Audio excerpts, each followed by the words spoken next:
It should be clean, well-fitted, and appropriate to the context. A sharp, dark blazer can act as a uniform of authority across many situations. The goal is to look like you belong in the room you are in, and better yet, that you own it. The weapon of posture and gaze, your body language is your first language.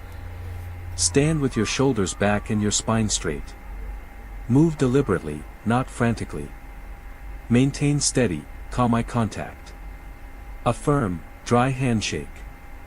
These signals of dominance are read by the reptilian brain of everyone you meet, bypassing their conscious criticism and establishing a frame of strength. The currency of speech: speak clearly, at a moderate pace, and with a tone of certainty. Avoid filler words, like, you know. Do not trail off at the end of sentences.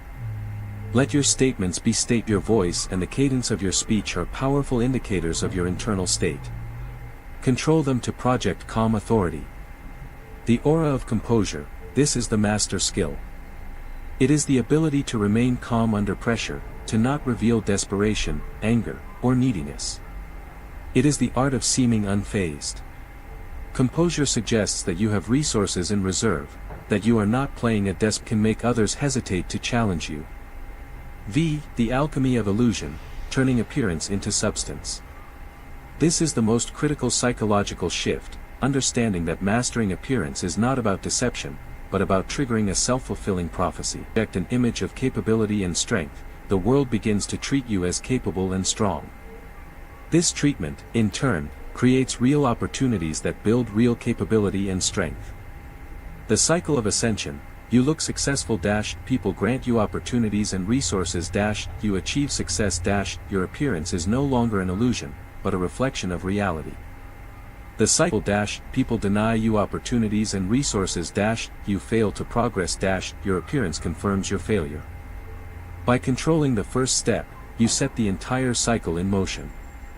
The mask of power, worn consistently and convincingly, ceases to be a mask. It forges the face beneath it. You become the person you have been pretending to be because the world's response to your projection forces you to rise to the occasion. 6. The philosophical justification, beyond morality. This is a pragmatic philosophy, not a moral one. The world is not fair. It does not reward true merit in a pure, unadulterated form. It rewards the perception of merit. To refuse to play this game on the grounds that it is superficial is not a mark of nobility, it is a guarantee of obsolescence. Your choice is not between being authentic and wearing a mask. The choice is between wearing a mask that empowers you or being forced to wear the mask of failure that others will place upon you. You will be judged by your appearance regardless. The only variable is whether you will take control of that judgment. 7. The architecture of deception, building a fortress of perception. Mastering appearance requires more than just wearing nice clothes. It demands a comprehensive strategy, understand scrutiny and command authority. This is a deliberate and calculated process. 1. The foundation, meticulous grooming and poise. Before a single garment is chosen, the foundation must be set. Impeccable grooming is non-negotiable. This signals discipline and self-respect at the most fundamental level. Clean, trimmed nails, fresh breath, controlled, purposeful movements. These are the baseline signals that you are not a man who cuts corners. Your physical presence, how you occupy space, the rhythm of your walk, should be that of a man who owns his environment, not one who is passing through it. 2. The framework, strategic symbolism. Every item you wear, every accessory you carry, is a loaded symbol. A quality watch, even a vintage one, signals an appreciation for craftsmanship and permanence. Sharp, clean footwear subconsciously suggests you are prepared for the journey ahead. A well-made bag implies you carry things of importance. These are not frivolous details, they are the structural beams of your perceived identity. They must be chosen not for flash, but for the silent, unwavering statement they make about your standards. 3. The fortress walls, unbreakable composure. Your emotional state must become unreadable. The true test of your projected image comes under pressure, during a negotiation, a confrontation, or unexpected bad news. The man who masters appearance does not flinch. He has trained his responses. A moment of silence is preferable to a stammered excuse. A calm, measured response to provocation is more powerful than any outburst. This composure is the fortress wall that protects the illusion of invincibility. When others cannot see your fear or desperation, they cannot exploit it. 8. The psychology of the audience, why the masses bow to spectacle. To fully wield this power, you must understand why it works. You are manipulating deeply ingrained psychological principles. 1. Cognitive ease. The human brain is lazy. It prefers shortcuts. Assessing a person's true character is hard work. Assessing their appearance is easy, allows others to take the easy path. They willingly accept the surface image because it requires no effort to deconstruct. You are giving their brains a comfortable narrative. 2. The authority bias. People have a deep-seated tendency to obey authority figures. The trappings of power, fine clothes, a commanding presence, trigger this bias instinctively. You are not just asking for respect, you are triggering a subconscious program of deference. By looking like an authority, bypassing their critical faculties. 3. The halo effect in motion. This cognitive bias causes people to assume that because you excel in one visible excel in others, competence, intelligence, trustworthiness. A powerful appearance creates a positive halo that colors interpreted as good judgment in business. Your physical discipline is seen as mental discipline. 9. Advanced application, turning perception into concrete game. This mastery is not an end in itself. It is the engine for tangible advancement. 1. The credit of appearance. Your image is your most valuable line of credit. You can spend it to gain access, trust, and opportunities you have not yet earned. A man who looks the part will be given the part more readily than a more qualified man who looks like an amateur.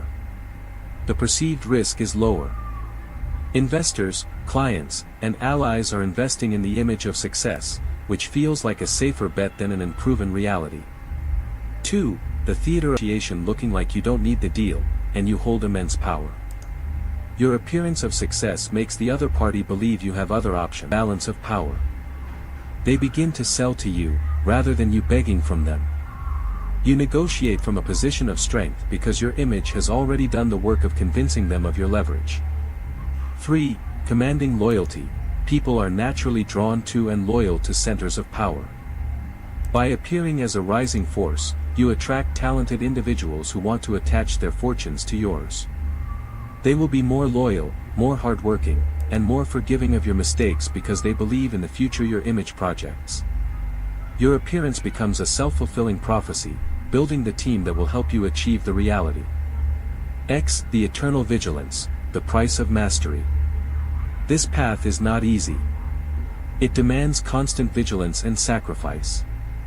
1. The discipline of maintenance. The mask cannot slip. Ever.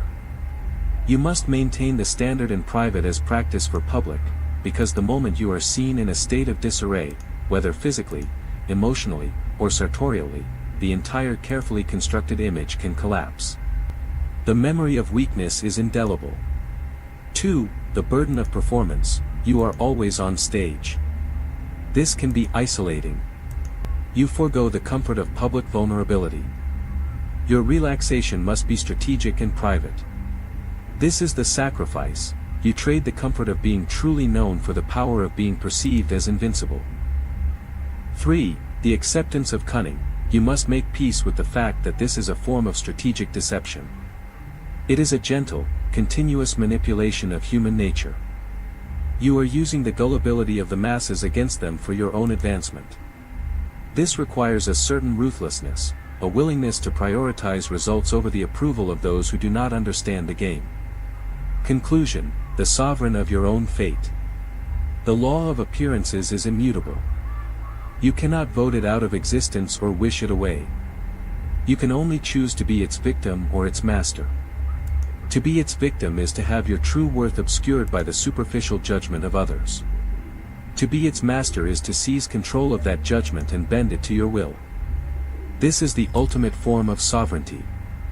It is not granted by birthright or wealth, it is seized through understanding and discipline. It is the power to write the story of who you are in the minds of everyone you meet, before they have a chance to write it for you. The man who looks poor, whether in spirit, in discipline, or in resources, abdicates this sovereignty. He surrenders his narrative. The man who masters his image, who builds his fortress of perception with calculated precision, becomes the author of his own destiny. He commands the room before he speaks. He wins the battle before it begins. He does not ask for respect, he dictates its terms. The world is a theater. The choice is yours: will you be a spectator, a pawn on the stage, or will you step into the light as the director of the grand play of your life? The final command echoes: never look poor. Never sound weak. Never reveal desperation. For in the court of human judgment, the sentence is passed in a glance. Ensure that the verdict is always, irrevocably, in your favor. Have you ever watched a man command a room without saying a word, while another is ignored the moment he steps inside? This is not chance. It is the cruelest and most absolute law of human nature: men are judged in an instant, and that judgment is nearly impossible to reverse. People see not who you are, but who you appear to be. They assess your clothes, your posture, your bearing, and their verdict is passed before you can speak a word in your own defense. This is the line between being respected and being erased. Human judgment is not a deliberative process, it is a reflex. Long before reason engages, the ancient, instinctual parts of the brain make a snap assessment based on what the eyes report. This is a survival mechanism, a relic from a time when quickly identifying friend, foe, predator, or prey was a matter of life and death. In the modern world, this instinct has been channeled into the social realm, where it operates with the same brutal efficiency. The instantaneous verdict: when you enter a room, you are not being judged on your character, your intelligence, or your past accomplishments. You are being judged on a set of primal signals: your height and posture, signaling dominance or submission, the quality and fit of your clothing, signaling tribal affiliation and resource status, your grooming, signaling discipline and self-respect, and the steadiness of your gaze, signaling fear or confidence. This entire assessment happens in less than 3 seconds. This initial judgment creates a cognitive frame through which all your subsequent actions will be interpreted. The halo effect of strength: if you are framed as strong or successful, your mistakes will be seen as anomalies. Your silence will be seen as wisdom, your hesitation as calculation. People will project positive qualities onto you, eager to find reasons to justify their initial, the horn effect of weakness: if you are framed as weak or unsuccessful, your strengths will be dismissed as luck. Your words, no matter how wise, will be filtered through a lens of pity or contempt. From a man who looks wealthy is celebrated as visionary. This is the foundational law: perception precedes reality. It creates the filter through which reality is understood. 2. The anatomy of a poor appearance: more than money. To look poor is. It is a holistic projection of inadequacy that triggers deep-seated aversions in others. It is a syndrome composed: neglect, unkempt hair, stained or wrinkled clothing, broken shoes. This signals a lack of self-respect and an inability to manage the most basic as the world assumes you cannot be trusted with responsibility, resources, or allegiance. Passivity and fear. A slouching posture, a downward gaze, a weak handshake, a hesitant voice. These are the universal postures of prey. They broadcast vulnerability to every social predator. They signal that you invite domination. Desperation, the twitching eagerness